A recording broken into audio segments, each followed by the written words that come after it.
Hey, it's Michael here from Oilerslive with the Heavy Hockey Postgame for last night's Oilers 4-3 loss to the LA Kings in Game 1 of that 7-game series. Give you the breakdown here. Here's what I saw. Here's the good from the game, and then I'll go through the bad, and then maybe let's ask some questions on where we're going to see the Oilers go next. The good things from the game last night. Let's talk about Kassian. I thought Kassian came out flying for the first time since 2017. So it's been a long time since we've seen that guy out there. He's bumping and crashing. I thought he had a solid game. I mean, he didn't make a huge difference in the game, but if he continues to play like that, he'll make some hits that really get the team up and running. McDavid, Draisaitl. I mean, both hot. McDavid, first off, with that McDavid versus the world goal.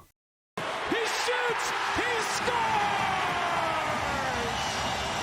Was what kept the Oilers in it after the first period. It really pumps the team up, pumps everybody up, got the fans back into it, and the Oilers back into it. Draisaitl. While this first period was a little bit quiet, the second period he came to life. I thought he had some great opportunities. He was skating with the puck. One time he took off down the side, and he was actually making some headway on Moore. And, man, that guy can stop with the puck better than anybody. Draisaitl looked good. He scored that goal through the broken stick. He was starting to feel it in the second and third period, and that's the Draisaitl we need. Overall, though, between those two, I think what we got to take away from that is they've made some adjustments in their own game. They're playing through some of the adversity that playoffs brings. And they could have easily had another 2-3 each last night, if not for Jonathan Quick. Let's talk about defense. I thought Duncan Keith, Darnell Nurse, Bouchard, Barry, with the exception of one play, all very solid. I thought Cody Ceci had a rough game, but I thought the other guys played really well tonight.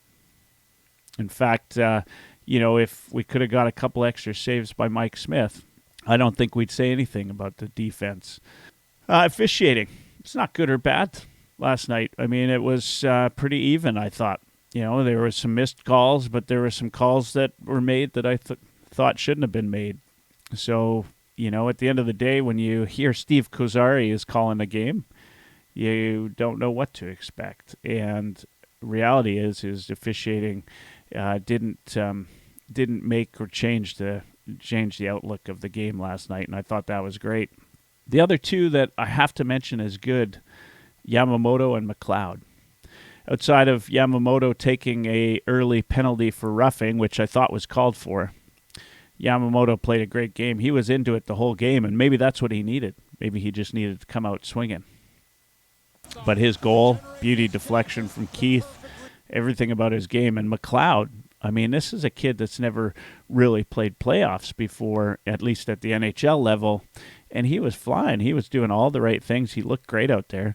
And, that's a guy that, he plays limited minutes. He played 12 minutes last night, the least of all the centers, and he was noticeable in a good way.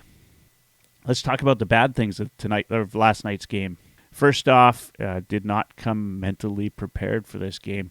Right off the start, less than 30 seconds into the game, LA gets a high-danger chance, right? And you could attribute that to Jesse Puljujarvi being all over the ice in the first 30 seconds. In fact, that was, I think, what caused him to be the lowest ice time earner for the game last night. He was on one side of the puck, missed his guy, and then he's skating back to get in there, already missed the chance. And then we didn't see him regularly in the lineup all night. In fact, he finished the game with 7 minutes and 52 seconds of ice time, which was the lowest among everybody, forwards, defense, everybody on the team. He did play, but it was very sparingly. And so I think Puljujarvi, who we all know has the ability to do well, needs to up his game. He had one good shift for the night, and it was not until the third period. And I thought he was just outplayed by Yamamoto and Macleod. But we know Puljujarvi's got it in him. The rest of the team has to believe in him too, and so we're going to see where that goes. One of the bad things, it wasn't until about the 16-minute mark of the first period where the Oilers started to show some life. just nerves getting to them, it felt like. And then even then, not until the end of the second where they really let all the nerves go. This team had a real chance to win this game. They were, in my estimation, clearly the better team last night. And that brings us to the last point. Mike Smith was just outplayed. If you look at the saves both ways, Jonathan Quick just made some brilliant saves. The one where he, dives across the net on Draisaitl. The other one where he does the splits to save on Kane after Connor McDavid does the brilliant takeaway. Jonathan Quick was just noticeably good and athletic. I mean, he was outstanding. He came to play. Mike Smith, on the other hand, while he made some decent saves, we didn't see any, puck-playing theatrics. What we did see, though, were some theatrics of him behind the net, which ultimately led to the game-winning goal for the LA Kings. Once he bobbled the puck and he came out and made the brilliant recovery, he just couldn't get it back together. The puck stayed in the zone, and then he lets in, I think, it's an easy one. One he'd want to have back, as they say. And so Mike Smith has to get his game together because there were two out of those 4 goals I think should have been his. We should have got a save from him. And we didn't, and the Oilers didn't. And so, the Oilers come out of this game where, they're both, I think, 33-33 in shots, but down 4-3 in the game, and now down by 1 in the series. Now, it's a long series, so it's not that big of a deal. So what's on tap for next game? Here's the questions that come to mind. Why was Puljujarvi so low on ice time? Was it that first shift? Was he still sick? Are we going to see more out of him come the second game and more into the series? You have to think Mike Smith is the guy they're going to go with, it only being a 1-goal loss, and Mike Smith carrying the Oilers down the stretch with some amazing play. But can he bounce back? Right? He took the blame. To his credit, he took the blame for that game-winning goal by LA. Yeah, just trying to make something happen. Obviously, trying to do too much there. In a tight game like that, you can't afford to make mistakes like that, and it ended up costing us the game. And obviously disappointed, but it's one game, and we move on and worry about game 2. But can he bounce back from that? Did he learn anything going into game 2 that's going to help him take this team to the next level?